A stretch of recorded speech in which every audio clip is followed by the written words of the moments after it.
Hello and welcome to our video on how to create a budget and stick to it. In today's video, we'll be discussing the importance of budgeting, the different methods you can use to create a budget, and some tips and tricks to help you stick to it. So let's get started.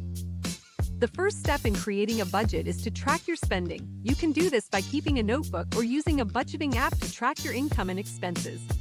This will give you a clear picture of where your money is going and where you can cut back. There are many budgeting apps available, such as Mint or Pocket Guard. These apps can help you track your spending, set budgets for different categories, and even provide you with alerts when you're close to exceeding your budget. Once you have a clear picture of your spending, the next step is to create a budget.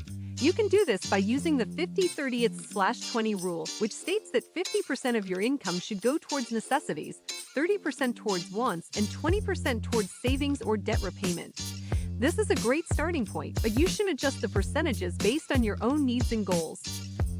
Now that you've created your budget, it's important to stick to it. One of the best ways to do this is to set small, achievable goals. For example, if you're trying to save money, set a goal to save a certain amount each month. This will help you stay motivated and focused.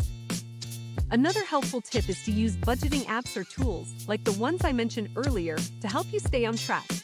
These apps can provide you with reminders, alerts, and even help you set up automatic transfers to your savings account.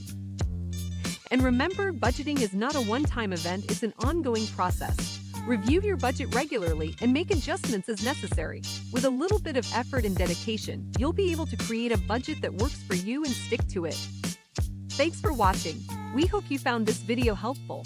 Remember to track your spending, create a budget, and stay motivated by setting small goals. Good luck!